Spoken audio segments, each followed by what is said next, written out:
22절부터는 바로 제자들에게 하시는 말씀이 기록이 되어 있고요. 이 단락을 마친 후에 좀 이따가 다뤄드릴 54절부터는 또다시 무리에게 전하는 말씀으로 전환이 됩니다.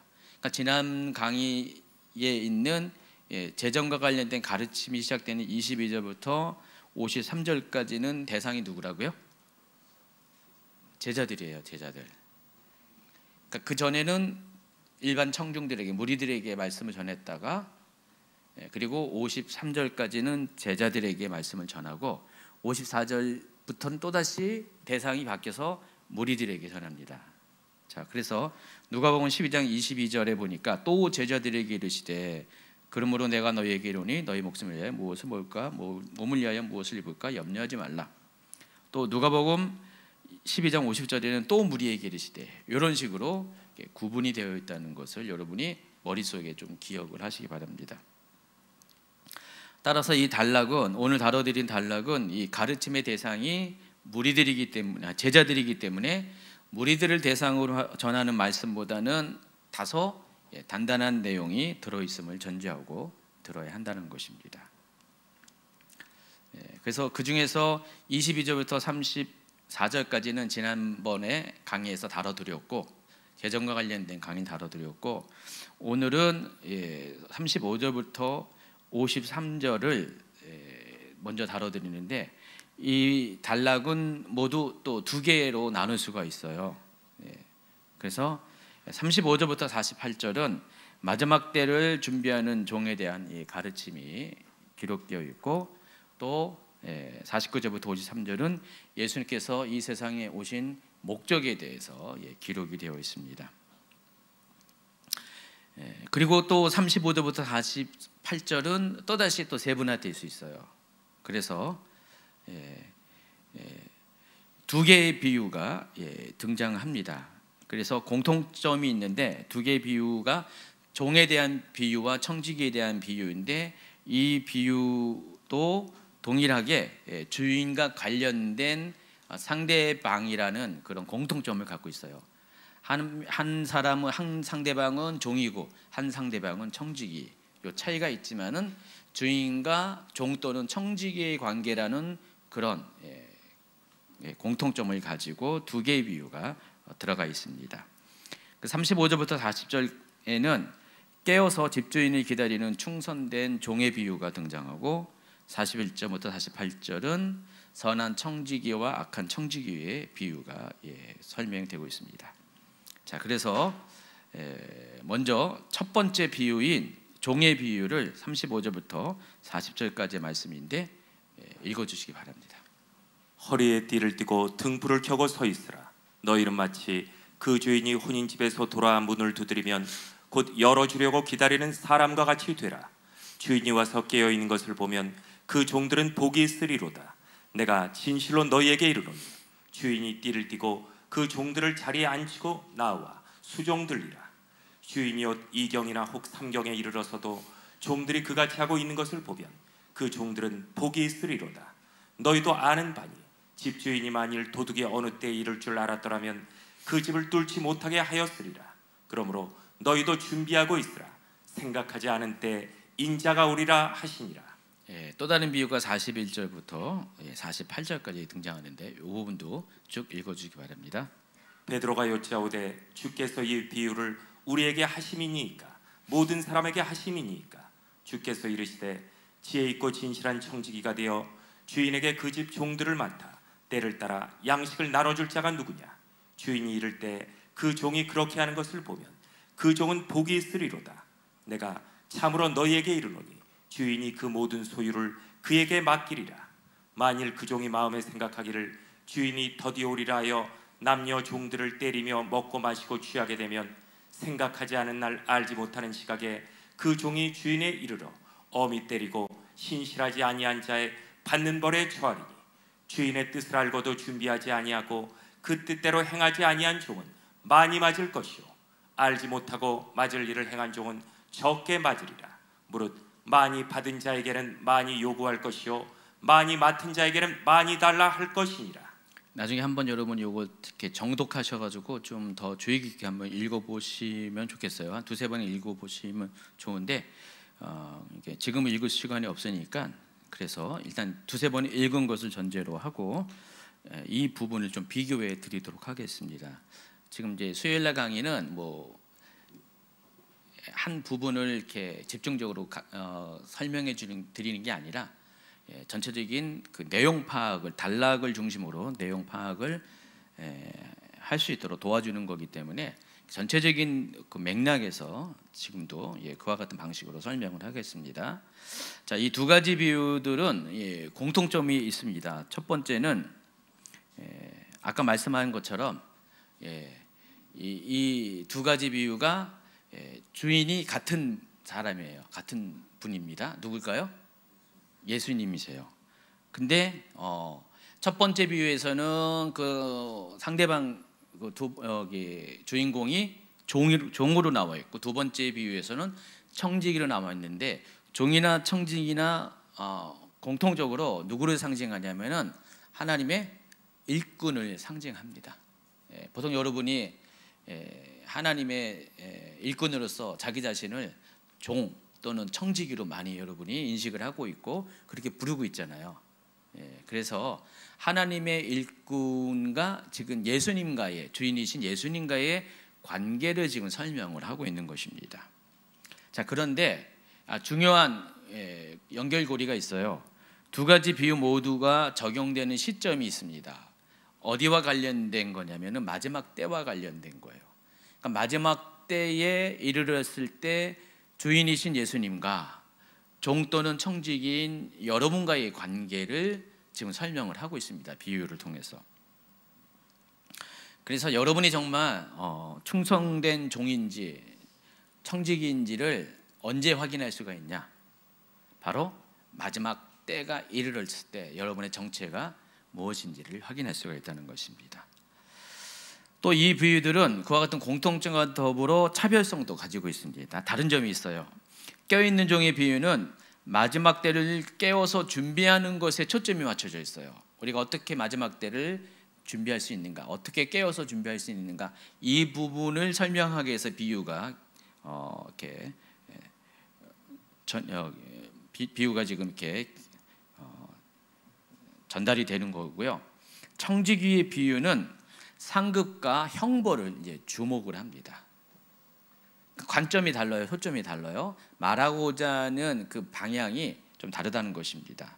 깨어있는 종의 비유는 어떻게 하면은 어떤 태도로 마지막 때를 준비하는가, 이 부분을 다루고 있고, 청지기의 비유는 마지막 때에 상급을 받을 것인가 형벌을 받을 것인가, 이 부분을 또 초점을 가지고 있다는 것입니다. 그래서 지혜 있고 진실한 청지기에는 주인이 모든 소유를 그에게 맡기는 복이 있게 될 것을 예고하고 있고요. 만약에 그 종이 악한 행동을 하면은 엄히 때리는 벌을 받게 될 것이라고 이야기를 합니다. 그러니까 두 번째 비유, 청지기 비유에서 이와 같이 나눠진다는 것입니다. 근데 이 청지기는 다른 사람이 아니라 같은 한 사람이에요. 한 사람이 어떻게 행동하냐에 따라서 지혜 있고 진실하게 행동을 하면은 주인이 모든 소유를 그에게 맡기는 복을 주실 것이고, 만약에 그 종이 악한 행동을 한다면은 엄히 때리는 벌을 받게 된다는 것입니다. 자, 그런데 또 형벌에도 차이가 있습니다. 주인의 뜻을 알고도 그 뜻대로 청지기의 역할을 하지 못한 사람은 심히 많이 맞을 것이고, 다시 말해서 형벌의 강도가 크다라는 것입니다. 주인의 뜻을 몰라서, 뜻을 모르기 때문에 어쩔 수 없이 주의 뜻대로 하지 못한 사람은 매를 적게 맞을 것이다 라고 이야기를 하고 있습니다. 그래서 이 마지막 때에는 상급은 물론이고 형벌에도 차이가 있다는 사실을 아시기 바랍니다. 무조건 다 똑같이 천국 가고 똑같이 지옥 가는 것이 아니라 천국이나 지옥이나 다 상급과 형벌의 차이가 있다는 사실을 아시기 바랍니다.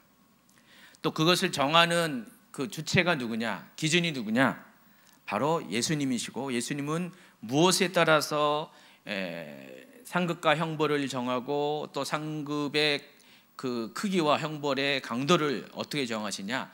하나님의 뜻에 대한 순종 여부를 통해서 이것을 정하신다는 것입니다. 그리고 또 깨어있는 종의 비유에서의 대상은 일반적인 사람이라고 볼 수가 있어요. 일반적인 하나님을 섬기는, 그러니까 우리가 알고 있는 일반적인 그런 성도들을 가리킨다고 볼 수가 있어요. 근데 청지기의 비유는 약간 달라요. 그 종들을, 일반적인 그 성도들을 치리하는 관리자로서의 청지기가 그 대상입니다. 그래서 청지기는 종보다는 책임의 무게가 크기 때문에 여기에는 상급과 형벌을 따로 언급을 하고 있다는 것입니다. 그래서 우리가 흔히 청지기 하면은 목회자를 생각을 하잖아요. 근데 꼭 목회자만 청지기일까요? 하나님이 여러분에게 재물을 주셨어요. 그럼 여러분은 그 재물의 청지기죠. 하나님이 여러분에게 어떤 어린 양, 새로운 이렇게 하나님 모르는 사람을 여러분에게 만나게 하셔가지고 연결시켜가지고 돌볼 수 있도록 그 기회를 주셨어요. 그럼 여러분은 뭐예요? 그 부분에 대한 청지기라는 것입니다. 그러니까 청지기는 누구나 될 수가 있어요. 모든 사람이 청지기가 될 수가 있다는 것입니다. 그래서 하나님 앞에 소명을 받은 모든 성도들은 청지기로 이해할 수가 있고, 만약에 자기 소명을 잘 감당하면은 상급을 받을 것입니다. 근데 잘 감당하지 못하면은 형벌을 받게 되는데, 그 형벌도 차이가 있다는 것입니다. 하나님 뜻을 알면서도 일부러 지키지 않은 사람은 심히 많이 맞을 것이고, 또 몰라서 어쩔 수 없이 잘 못 지킨 사람은 형벌의 강도가 상대적으로 약하게 된다는 것입니다. 그래서 12장 35절부터 53절은 이 마지막 때는 주제와 더불어서 형벌을 언급하는 다소 부담스러운 내용을 다루고 있습니다. 아마도 그런 부담 때문인지 몰라도 41절에 보니까 베드로가 질문합니다. 이 비유를 우리에게 하심이니까 모든 사람에게 하심이니까. 그러니까 베드로는 지금까지 쭉 예수님이 말씀하신 걸 딱 들었는데, 이와 같은 강도의, 이와 같은 부담스러운 주제를 예수님이 말씀하셨는데 과연 누구를 대상으로 누구 들으라고 하신 말씀입니까? 라고 질문을 하는 것입니다. 결국 예수님이 지금 전하는, 말씀을 전하는 대상은 누구예요? 일반 무리들이 아니라 제자들이라는 것을 알 수가 있습니다. 바로 네가 들어야 돼, 그 얘기를 하고 계시는 것입니다. 그래서 지금 이 비유들은, 이 두 개의 비유들은 그 내용을 소화할 수 있을 정도로 어느 정도 성장한 제자들을 대상으로 전해진 말씀이라는 것을 아시기 바랍니다. 이어서 예수님은 자신이 세상에 오신 목적에 대해서 말씀하십니다. 놀랍게도 예수님은 폭탄을 던지십니다. 어떤 폭탄인지 49절 50절 읽을까요? 내가 불을 땅에 던지러 왔노니 이 불이 이미 붙었으면 내가 무엇을 원하리요? 나는 받을 세례가 있으니 그것이 이루어지기까지 나의 답답함이 어떠하겠느냐? 예수님께서 이 땅에 오신 게 불을 던지기 위해서 왔다. 불이 상징하는 게 뭡니까? 어떤 분들은 이거를 이렇게 해석할 수 있어요. 성령의 불, 이렇게 해석할 수 있는데, 여기서는 성령의 불은 아닙니다. 그냥 문맥을 통해서 이해하셔야 돼요. 지금 계속해서 앞 단락에 뭔 얘기했어요? 마지막 때에 관련된 상급과 형벌을 이야기했잖아요. 또 뒤에 이어지는 내용도 마지막 때거든요. 그래서 지금 이 중간에 껴있는 이 부분도 역시 마찬가지로 같은 흐름 가운데 우리가 이해를 해요. 그러니까 성령의 불을 던지기 위해서 오셨다, 그렇게 받아들이면 안 됩니다. 예수님이 불을 땅에 던지러 오셨다는 것은 바로 심판의 불을 의미하는 겁니다. 그러니까 예수님은 지금 심판을 가지고 이 땅에 오셨다는 것입니다. 그리고 50절에 보니까 나의 받을 세례라고 했는데, 마가복음 10장 38절의 내용을 보면은 예수님이 받을 세례가 무엇이 의미한지를 알 수가 있어요. 바로 십자가에서의 죽음을 가리킵니다. 그래서 49절과 50절은 이렇게 해석할 수가 있습니다. 예수님은 심판을 위해서 세상에 오셨습니다. 그래서 심판의 불을 세상에 던지셨어요. 그렇지만 아직 그 불은 타오르지 않았어요. 아직 심판이 본격화되진 않았다는 것입니다. 근데 그 심판이 언제 본격화되냐? 그 불이 언제 타오르냐? 예수님이 십자가의 죽음이라는 예수님이 받을 세례를 받게 될 때 그 불이 비로소 타오르게 될 것이라는 것입니다. 그래서 세상에 심판의 불을 붙이는 것이 예수님의 사명입니다. 그리고 예수님은 그것을 위해서 반드시 십자가의 죽음을 감당하셔야만 했습니다. 근데 그것을 이루기까지 예수님은 인내라는 시간을 통과하셔야 돼요. 그 기간 동안에 얼마나 마음이 답답하고 힘들지를 바로 50절의 말씀을 통해서 지금 표현하고 있는 거예요. 지금 예수님이 지금 어디를 향해 가십니까? 예루살렘을 향해 가고 계세요. 왜 가세요? 십자가 죽음을 맞이하시기 갑니다. 예수님이 이미 변화산에서 그것을 모세와 엘리야를 통해서 확실하게 하나님의 계획을 분명하고 구체적으로 알게 되었습니다. 그래서 지금 그 하나님의 계획에 맞춰서 그 플랜에 따라서 지금 예루살렘을 향해서 하나님의 시간에 맞춰서 지금 점점 가고 있어요. 근데 그 과정 가운데 그 기다리고 인내하는 시간이 있어요. 그러니까 예수님은 자기가 어떻게 죽을 것을 뻔히 알고 있는데 그 시간이 가까우면 가까울수록 어떻게 해요? 예수님의 마음이 답답하다는 것입니다. 힘들고 어렵다는 예수님의 마음을 표현하고 있어요. 예수님이 그 십자가를 지셔야지만, 죽으셔야지만 세상의 심판이 이제 본격적으로 시작이 되는데, 무슨 심판이냐면은 의에 대한 심판입니다. 이 의에 대한 심판이 본격적으로 이루어져야 되는데 아직 그게 그 시간까지 도달하지 않았으니까 그 시간을 향해 가야만 하는 예수님의 마음이 얼마나 답답하고 힘들다는 것을 지금 예수님이 표현을 하고 있습니다. 이어서 두 번째 폭탄을 예수님이 던집니다. 12장 51절부터 53절까지. 내가 세상에 화평을 주려고 온 줄로 아느냐? 내가 너희에게 이르노니 아니라 도리어 분쟁하게 하려 함이로라. 이후부터 한 집에 5사람이 있어 분쟁하되 셋이 둘과 둘이 셋과 하리니 아버지가 아들과 아들이 아버지와 어머니가 딸과 딸이 어머니와 시어머니가 며느리와 며느리와 시어머니가 분쟁하리라. 좀 아까는 세상에 불을 던지러 이 땅에 오셨다. 여기서는 내가 화평을 주러 온 것이 아니냐? 아니다. 분쟁을 주려 이 땅에 왔다라고 이야기하십니다. 그 두 개의 폭탄을 지금 연속으로 던지는 거예요. 사람들은 예수님을 평화의 왕으로 알고 있습니다. 왜냐하면 누가복음 2장 14절에는 천사가 이렇게 소개하고 있잖아요. 지극히 높은 곳에서는 하나님께 영광이요 땅에서는 하나님이 기뻐하시는 사람들 중에 평화로다. 예수님의 탄생을 두고 평가한 겁니다. 천사의 평가예요. 그러니까 예수님은 이 땅에 평화를 갖고 오시는 그런 분이라는 예고인데, 근데 예수님은 지금 그와는 달리, 예수님의 평소의 이미지와는 달리 분쟁을 던지러 이 땅에 오셨다라고 말씀하십니다. 그래서 이 선언 또한 이 구절에 속해 있는 단락의 이 전체적인 맥락에 따라서 우리가 해석할 필요가 있습니다. 자, 예수님이 이 땅에 오신 이유가 불을 던지기 위해서, 심판을 던지기 위해서 이 땅에 오셨다고 그랬습니다. 그래서 심판을 위해서 세상을 오실 때는 심판의 전제가 뭐냐면은 참과 거짓, 선과 악, 또 진리와 비진리가 나눠져야 돼요.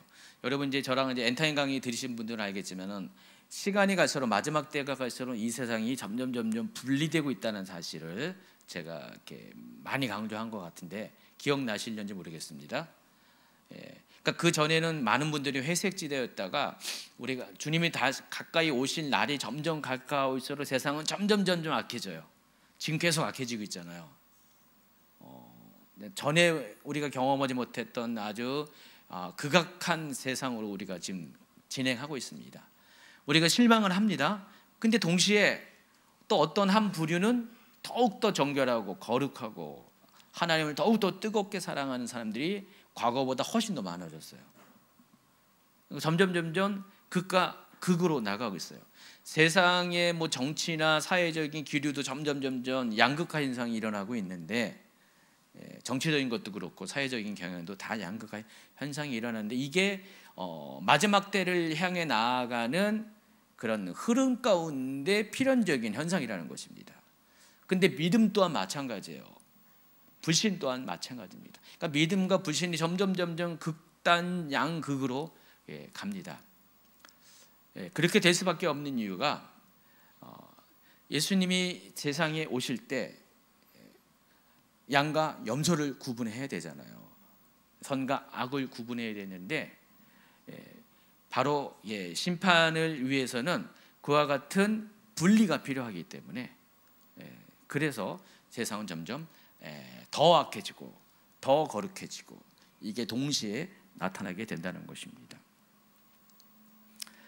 그 과정 중에 심지어 가족일지라도 분열이 생길 수밖에 없어요. 갈등이 생길 수밖에 없어요. 가족 안에서도 생각이 다르고 믿음이 다르기 때문에, 전에는 그냥 자기가 믿는 그 신앙, 또 다른 가족이 믿는 그 종교에 대해서 그냥 용납하고 그냥 품어주고 이해했는데, 가면 갈수록 그러지 않은 세상이 오게 된다는 것입니다. 이미 여러분 그런 것들 겪고 있는 분들도 많이 있을 것입니다. 그래서 여러분 예전에 한국 전쟁이 한참일 때 어땠습니까? 그때 그 이데올로기 때문에 가족 안에서 자기와 이념이 다른 가족을 밀고 하고 고발하고 심지어는 직접 처단하는 그런 일도 벌어졌잖아요. 마치 그와 같은 일들이 마지막 때가 되면은 있게 된다는 것입니다. 그래서 예수님은 지금 마지막 때의 징조 중에 하나가 이와 같은 분리가 일어날 것을 예고를 하고 있습니다. 그런 의미에서 예수님은 이 세상에 화평이 아닌 검을 주기 위해서 세상에 오셨다는 선언을 하고 계십니다. 그러니까 지금까지 예수님이 보여준 모습과는 부드러운 예수님이 아니라 아주 지금 예수님의 모습은 굉장히 근엄하고 아주 확실한, 그런 징계는 징계, 심판은 심판에 대해서 아주 명확한, 좀 차가운 이야기를 하고 계신다는 것을 알 수가 있습니다. 예수님은, 초림의 예수님은요, 사랑의 예수님으로 오십니다. 세상을 구원하시는 예수님으로 오셔요. 근데 재림의 예수님은 어떻게 합니까? 세상을 심판하시는 예수님으로 오시게 됩니다. 그래서 우리가 초림의 예수님의 얼굴과 재림의 예수님의 얼굴이 다르다는 것을 알 수가 있어요.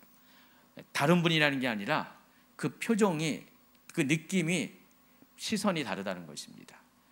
그러니까 초림의 예수님은 어떻게든지 우리를 품어주시고 본인이 희생해서 우리를 구원하시려고 했지만은, 재림의 예수님은 우리의 옳고 그름을 명확하게 가리시고 아주 차갑게 악한 이들은 악한 이가 받는 형벌에 봐주지 않고 하나님의 기준에 맞춰서 이르게 하는 그런 냉혹함의 모습을 보이시게 된다는 것입니다.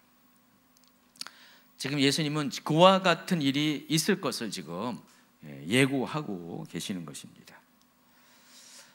여기까지가 이제 53절까지의 내용이고, 전부 다 이 마지막 때에 대한 이야기가 쭉 다루어지고 있고요. 이제는 54절부터는 청중이 무리들로 바뀌게 됩니다. 그런데 예수님의 가르침은 똑같이 진행되고 있어요. 계속해서 예수님은 마지막 때에 대한 가르침을 계속해서 전하고 계십니다. 특히 이 무리들에게는 무엇을 요구하시냐면은 마지막 때에 대한 분별을 요구를 하십니다. 54절, 55절 읽어주세요. 또 무리에게 이르시되 너희가 구름이 서쪽에서 이는 것을 보면 곧 말하기를 소나기가 오리라 하나니 과연 그러하고, 남풍이 부는 것을 보면 말하기를 심히 더우리라 하나니 과연 그러하니라. 자, 54절과 55절은 이스라엘의 지형과 지리적 조건, 기후를 아는 사람은 쉽게 이해할 수 있는 내용입니다. 여러분, 이제 이스라엘은 비가 어디서 오냐면은 서쪽에서부터 옵니다. 동쪽에서는 비가 안 와요. 반드시 서쪽에서부터 비가 옵니다. 예루살렘을 기준으로 보시면은요, 예루살렘이 중앙 산맥 지역에 쫙, 예루살렘이 한 7에서 800m 그 고도 사이에 있습니다. 한 760m 정도가 성전산이 위치하는 그 고도예요. 그러니까 그 정도 고도면은 우리나라 어디에 해당하죠?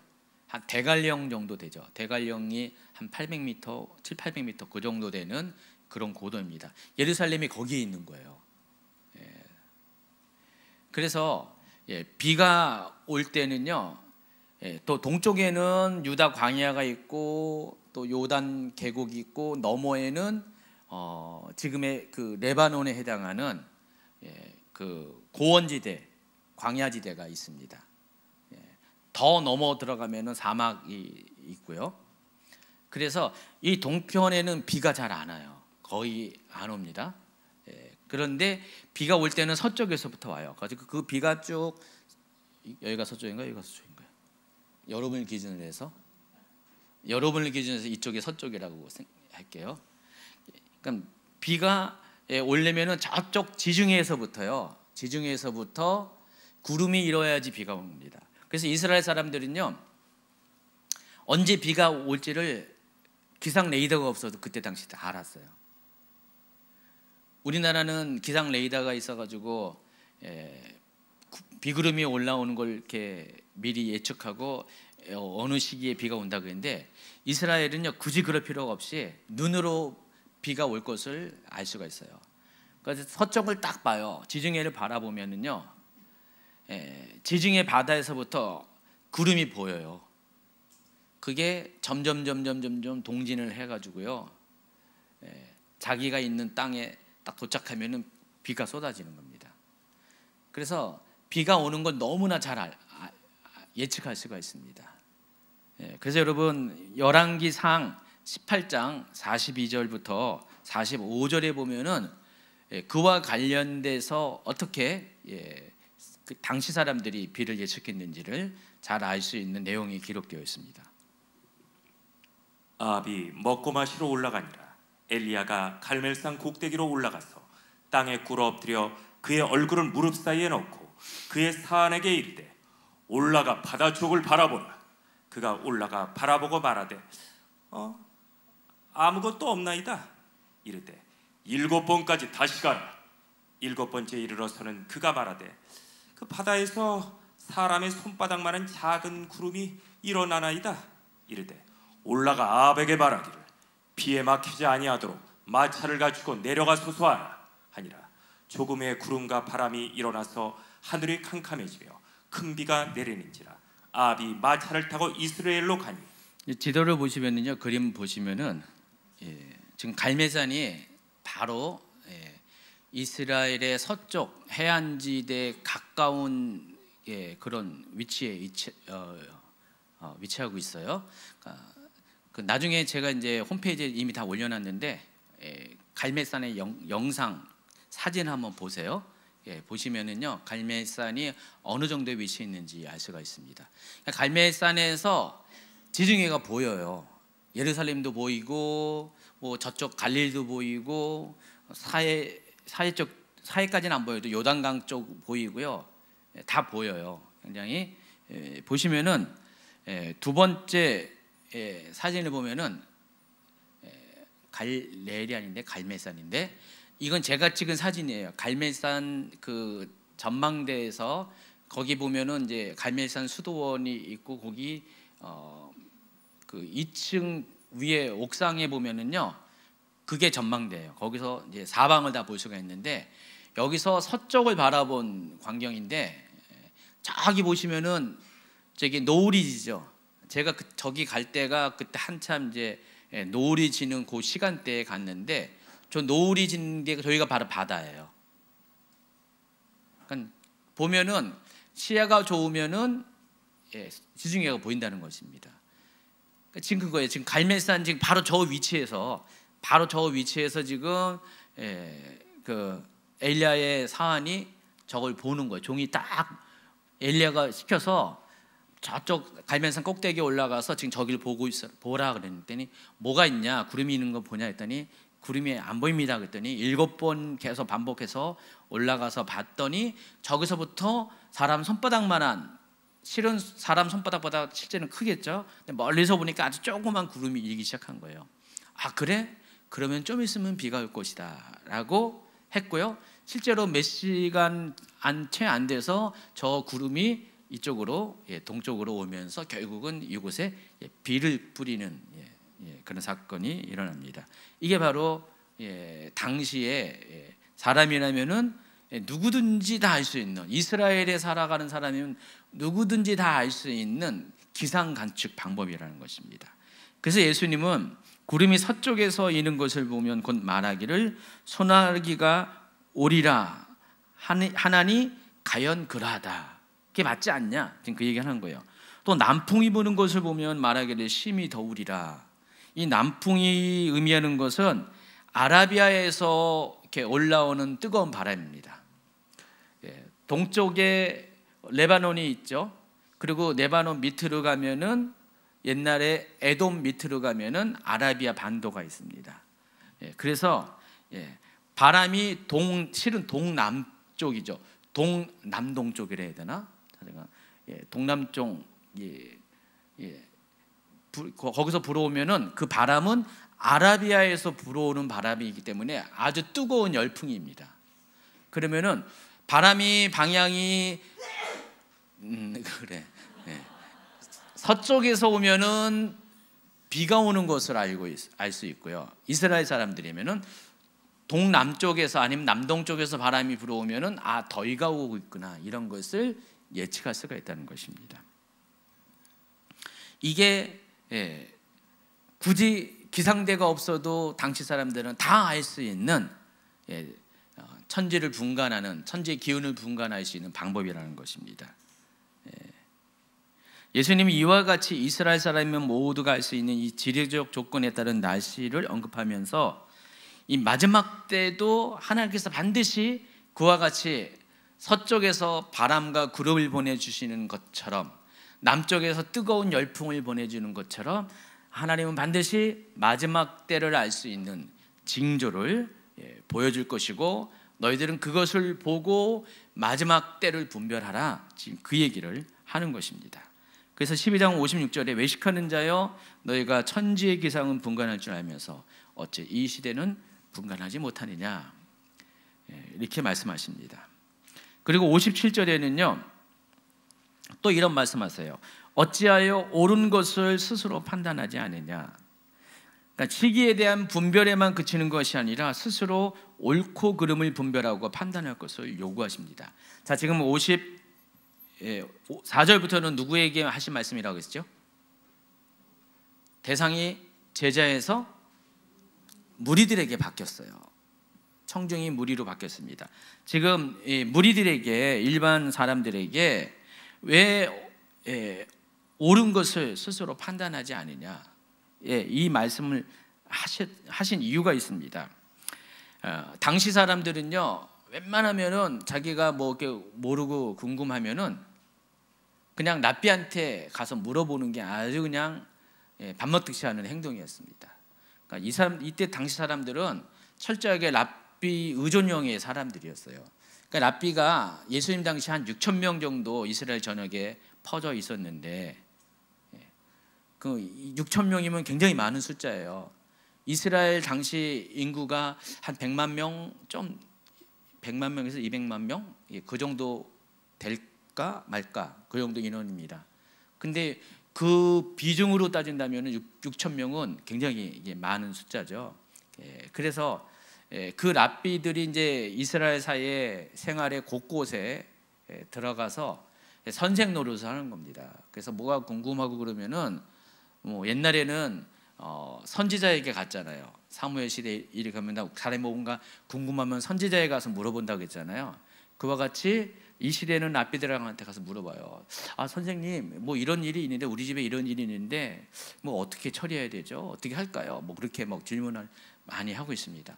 오늘날도 여러분 성도 중에서 뭔 일 있으면은 목사님들 아니면 뭐 사역자들에 가서 목사님 뭐 이런 일이 있는데 어떻게 해야 되죠? 막 질문하는 분이 많이 있잖아요. 그분이 의존형이라고 말하려고 한 건 절대 아니고요. 아니 뭐 이렇게 필요한 질문을 하셔요. 상관없어요. 그것도 좋은 겁니다. 근데 지금 예수님이 왜 여기서 이야기를 하냐면은 너무 지나치게 의존형이라서 랍비의 말이 법이에요, 법. 그냥 다 맹종을 합니다. 그러면은 옳고 그름에 있어서 랍비의 생각이 잘못될 수도 있잖아요. 가르침이 잘못될 수도 있는데 지금 랍비들의 특징은, 지금 이 시대의 랍비의 특징은 다 거의 다가 외식하는 사람들이었습니다. 그러니까 외식의 특징은 뭡니까? 겉을 중요하게 여기고 내실을 별로 신경 쓰지 않는 거예요. 그러니까 율법과 관련된 외식은 이겁니다. 율법을 주신 목적이 뭐죠? 하나님께서 자기 백성을 사랑하시기 때문에 법이 있어야지. 옛날에 사사기 시대에 왕이 없으니까 자기들 소견에 오른 대로 행동해서 망했잖아요. 그래서 하나님께서는 법을 주셔서 하나님의 율법을 기준으로 옳고 그름을 분별해서 하나님이 정하시는 옳은 기준에 따라 살라고 율법을 주신 거잖아요. 이스라엘을 압제하거나 억압하거나 망하게 하려 하는 게 아니라 오히려 하나님 뜻을 잘 순종할 수 있도록 질서대로 살 수 있도록 주신 게 율법인데, 근데 그게 이제 율법의 내실이에요. 근데 내실을 기해야 되는데 랍비들은, 바리새인들은 어떻게 했냐? 하나님 주신 율법 주신 마음은 깡그리 다 잊어버리고 그 율법 조항에 얽매였고요. 더군다나 거기까지만 해도 뭐 그나마 봐주는데 그 율법을 재해석한 사람의 전통이라고 불리는, 좀 이따 설명을 하겠지만은 그 미시나와 같은 그런, 그러니까 토라가 아닌 그 토라를 벗어난 사람의 생각이 들어간, 사람의 판단이 들어간, 입김이 들어간 그 내용들을 오히려 율법 그 자체보다, 토라 그 자체보다 더 중하게 여겼어요. 랍비들이 실제로 가리키는 것 내용의 핵심은 토라보다는 미시나가 더 무게중심이 거기가 있어요. 그러다 보니까 토라에서 이렇게 하라 이렇게 저렇게 하라 그 얘기가 아니라 미시나에서 이렇게 하라 저렇게 하라 그 얘기가 더 중요한 겁니다. 그와 같은 방식으로 이들은 하나님의 말씀의 본래 뜻을 감추고 오히려 껍데기만을 따르는 그런 행동을 했는데 그게 외식이에요. 그래서 특히 이제 마지막 때와 관련돼서는 굉장히 중요한 거잖아요. 마지막 때와 중요한 건데 지금 바리새인들 같은 경우는 마지막 때에 대해서 지금 외식을 하고 있는 겁니다. 지금 정말 이렇게 하나님이 정한 때가 가까이 오고 있는데, 심판의 날이 가까우고 있는데 이 바리새인들은 아니다 하고 얘기하는 겁니다.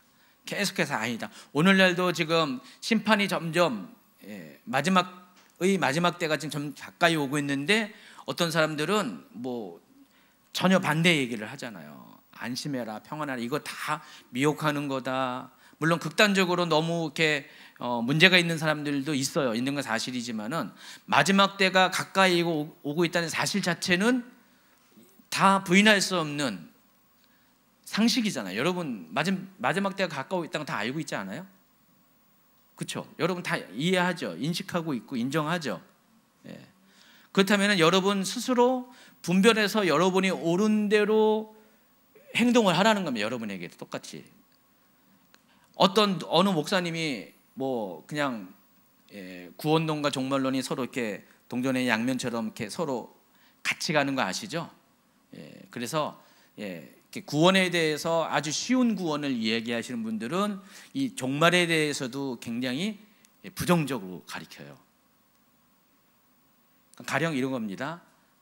하나님께서 우리의 구원을 예수 그리스도 십자가로서 확정시켰기 때문에 교회를 다닌 사람들은, 예수님을 일단 영접한 사람들은 절대로 심판받지 않는다. 하나님이 그런 사람은 심판하기 위해서 마지막 때를 가져다 주지 않는다. 그런 얘기를 하는 분들이 좀 있습니다.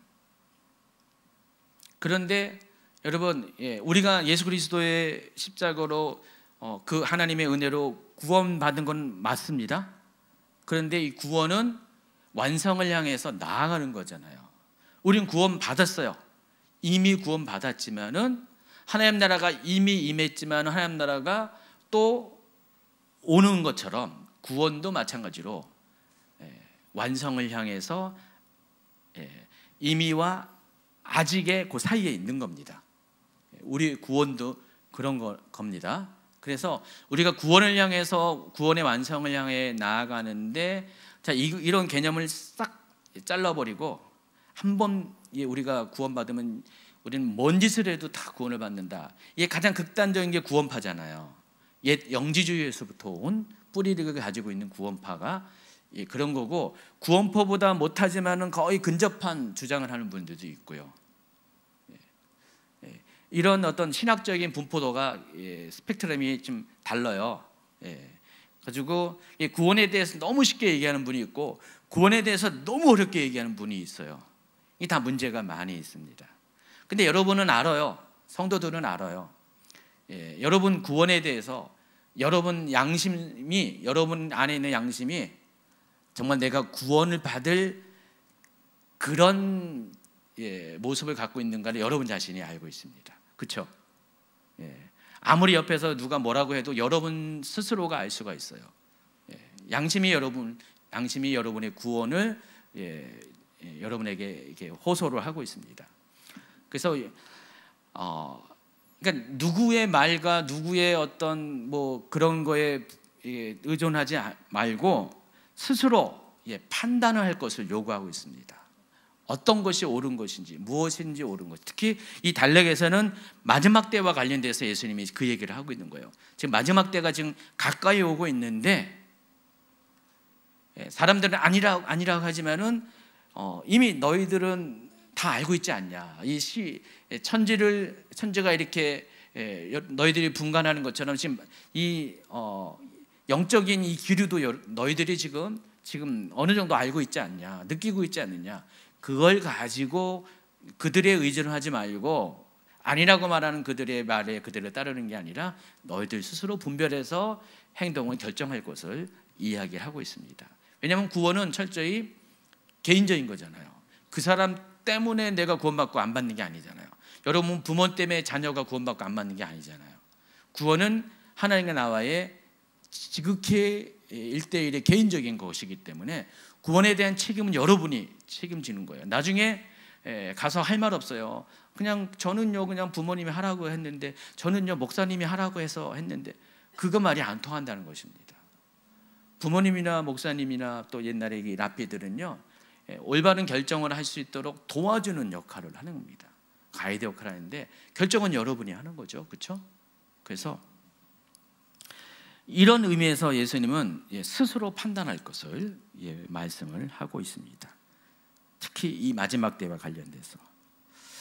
더불어서 계속해서 이 논조는 계속 이어집니다. 58절 59절 읽어주세요. 내가 너를 고발하는 자와 함께 법관에게 갈 때 길에서 화해하기를 힘쓰라. 그가 너를 재판장에게 끌고 가서 재판장이 너를 옥졸에게 넘겨주어 옥졸이 옥에 가둘까 염려하라. 내게 이르노니 한 푼이라도 남김이 없이 갚지 아니하고서는 결코 거기서 나오지 못하리라 하시니라. 갑자기 송사로 인한 재판을 또 비유로 들어서 뭔 얘기를 하시냐면은, 지금 여기서 고발하는 자가 누구를 가리키냐, 누구를 상징하는 것 같아요? 답은 적혀 있는데 바로 결국 하나님을 이야기합니다. 그래서 우리가 마지막 때가 되면은 심판을 받게 되잖아요. 그게 재판을 말하는 겁니다. 이 재판석을 말해요. 그때 우리의 죄에 대해서 고발하는 것, 의에 대해서, 심판에 대해서 나중에 되면은 고발당할 때가 오게 된다는 것입니다. 그런 날이 오기 전에, 고발당하기 전에 지혜로운 사람은 재판을 통해서 판결이 나기 전에 어떻게 돼요? 협상을 해서 중재를 받아서 화해를 하잖아요. 그래서 재판 자체를 무력화시키는 그런 일을 하잖아요. 지혜로운 사람이죠. 마찬가지로 심판의 날이 오기 전에 우리를 고발하는 하나님과 계속 싸우고 대척점에 있는 것이 아니라 하나님과 화해할 것을 권면을 하고 있습니다. 그래야지 형벌을 받지 않아요. 그래야지 지옥에 가지 않는다는 것입니다. 한 푼이라도 남김없이 갚지 않고서는 결코 거기서 나오지 못할 것이다. 거기가 어디예요? 지옥을 가리키는 것입니다. 그래서 성경은 많은 경우에 우리의 형벌을 죄를 돈과 빚과 연관돼서 이야기하잖아요. 그러니까 우리의 죄의 빚이 다 갚아지기 전에는 절대로 나오지 못한다. 결국 뭐예요? 하나님과 화해하지 못한 사람은 하나님과 화해해서 예수 그리스도를 영접해서 그 예수님이 대신 갚아주신 그 대속을 효력을 발생하지 않은 사람들은 어떻게 해요? 다 지옥에 갈 수밖에 없다는 것입니다. 예수님께서 이 말씀하실 때 무리 중에 몇 사람이 이런 말을 합니다. 누가복음 13장 1절. 그때 마침 두어 사람이 와서 빌라도가 어떤 갈릴리 사람들의 피를 그들의 제물에 섞은 일로 예수께 아뢰. 자, 이 사건이 언제 일어난지는 정확하게 알 수 없지만은 이 이야기를 하는 거 보면은 당시 유대 지역의 총독인 빌라도가 벌인 것은 확실한 것 같아요. 요세푸스의 기록에 의하면은 두 번의 유월절에 사건이 있었는데 한 번은 3,000명의 유대인들이 학살당한 사건, 또 다른 유월절에는 2만 명의 유대인들이 학살당한 사건이 있다고 합니다. 요세푸스의 기록에 의하면은 그때가 그 빌라도의 시기인지 아닌지는 몰라요. 아닐 수도 있고요. 근데 지금 이 장면을 보면은 빌라도의 시기에도 빌라도가 통치하는 요 시기에도 이와 같은 일들이 벌어진 것은 확실합니다. 자, 근데 이 말을 하는 사람의 논점이 중요한 거. 왜 이 말을 하는가? 지금 예수님이 지금 뭐라고 했어요? 심판을 받게 될 것이다. 그러니까 빨리 화해해라. 하나님과 화해해라. 정신 차리고 질질 끄지 말고 형벌이 다가오기 전에 화해해라. 하나님과 화평을 누려라. 계속해서 이야기하는데 갑자기 뚱딴지같이 이 이야기를 해버렸잖아요. 갈릴리 사람이 빌라도에게 의해 죽임당한 사실, 학살당한 이야기를 하고 있잖아요. 근데 이 사람이 하는 말은 바로 예수님이 말하고 하는 지금 이제 심판에 대해서 예수님이 심판에 대해서 말하고 있는데 그 심판당한 사람은 갈릴리 사람이라는 거예요. 우리가 아니라는 거예요.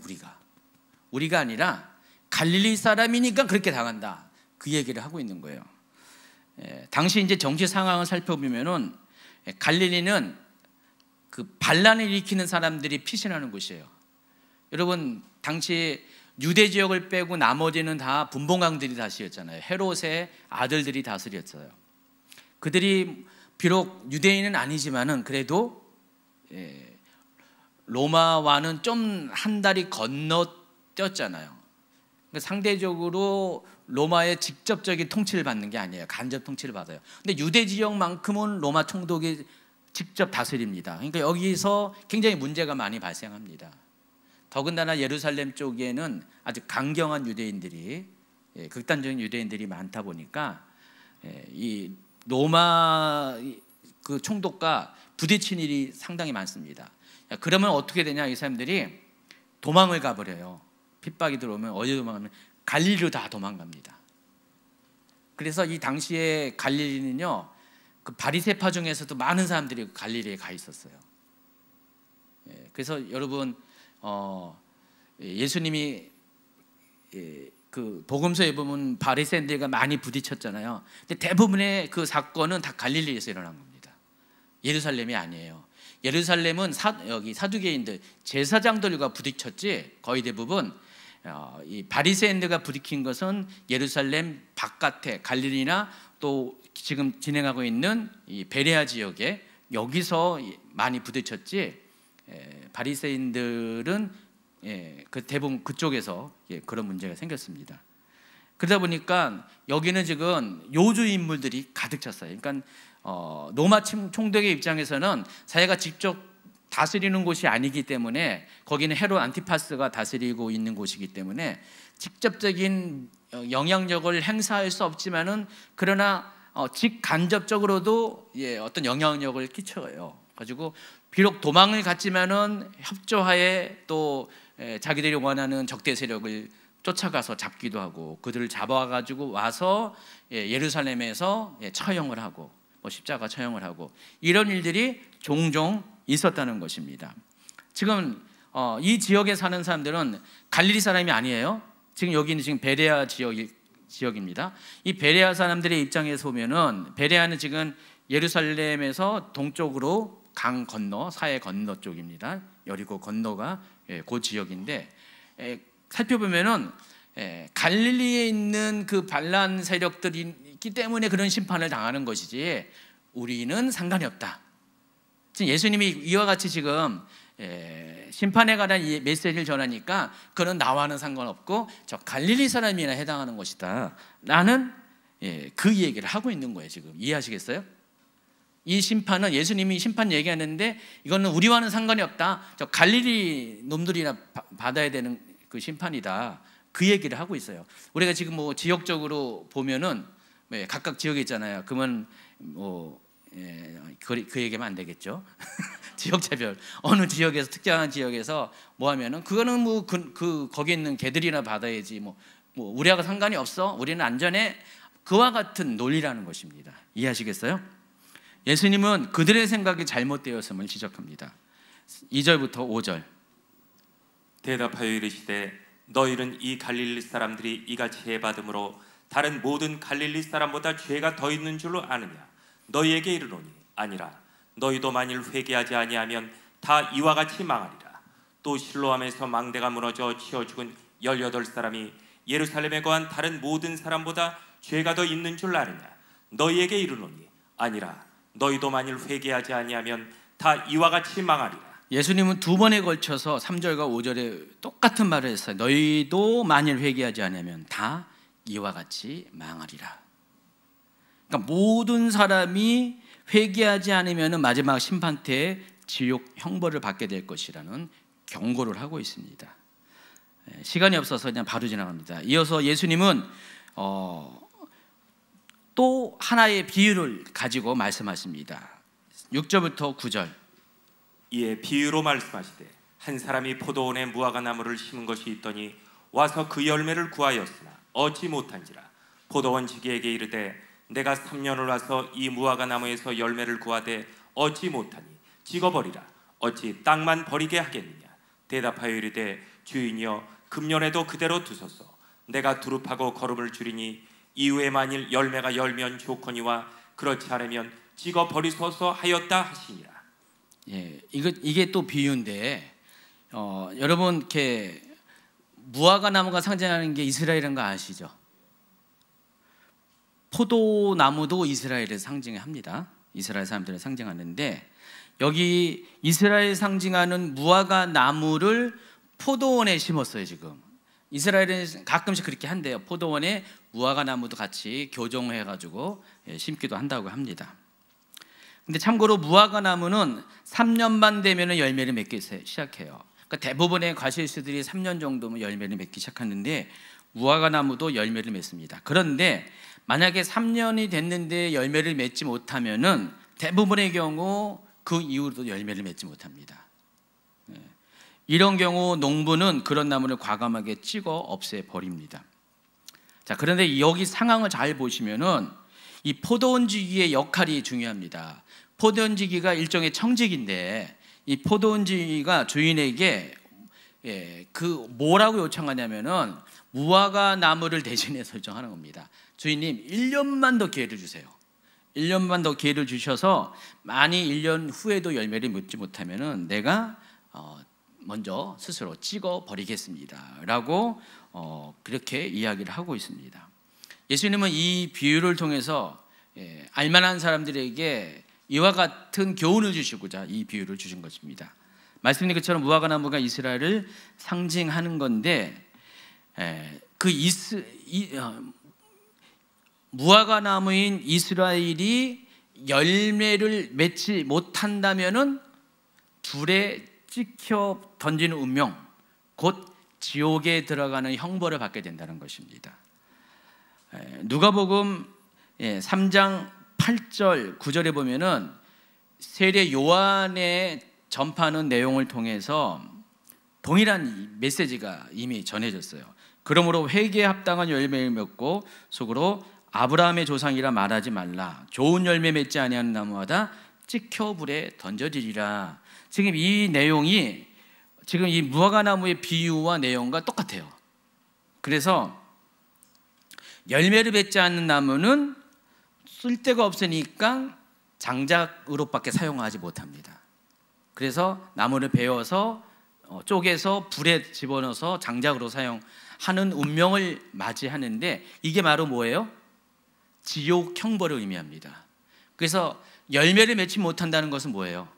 하나님이 우리에게 주신 여러 가지 그 요구하는 것들이 있어요. 구원의 열매, 또 비전의 열매, 사명의 열매, 여러 가지 열매가 있는데, 여기 보니까 회개와 연관됐기 때문에 회개한 자에게 맺은 열매는 뭐예요? 거룩한 삶이죠. 온전한 삶, 말씀을 순종하는 삶. 그러니까 그런 삶을 살지 못한다면은 이와 같이 징계를 받을 것이다 라고 이야기를 하는 것입니다. 근데 공교롭게도요, 이 3년이라는 시간이 예수님의 공생의 사역과 같은 기간입니다. 예수님이 3년 동안 지금 하나님 나라를 전파하고, 또 예수님께서 하신 사역의 첫 마디가 뭐예요? 세례 요한도 그랬지만 회개하라, 천국이 가까이 왔다. 그러니까 천국에 들어가기 위해서는 회개할 것을 예수님은 가는 곳곳마다 분명히 얘기하실 것입니다. 그러면 개인의 삶에 회개에 합당한 열매를 맺어야 돼요. 이 3년의 시간 동안에 예수님이 계속 그 말씀으로 먹이시고 입히시고 돌보셔가지고 지금 이들을 계속해서 나무가 성장하듯이 계속해서 돌봐왔는데, 이제 3년 시간이 거의 다 돼가는데 아직까지도 열매를 맺지 못한다. 회개에 합당한 열매를 맺지 못한다. 구원받은 자의 삶을 살지 못한다. 이런 사람들은 결국 심판을 받게 된다는 그런 경고의 말씀이라는 것입니다. 근데 그럼에도 불구하고 이 포도원 지기는 1년의 시간을 더 하나님께 요청을 합니다. 주인에게 요청합니다. 지금 그 포도원 지기가 어쩌면 여기서 예수님이 하나님께 중보하는 역할로 우리가 또 이해할 수가 있습니다. 누군가의 중보 사역인데 아마 예수님의 중보일 가능성이 많습니다. 그래서 그럼에도 불구하고 하나님께 1년의 시간을 더 달라고 연장을 하지만은, 만약에 1년의 시간이 되지 못하면은 예수님 스스로가 심판할 것이다 라는 그런 메시지라는 것입니다. 그래서 오늘 이렇게 13장 9절까지의 내용을 쭉 보면은 모두가 다 뭐예요? 이 단락 전체가 마지막 때와 관련된 메시지라는 것을 알 수가 있습니다. 예수님은 예루살렘으로 가까워질수록 계속해서 이와 같은 메시지를 쏟아내십니다.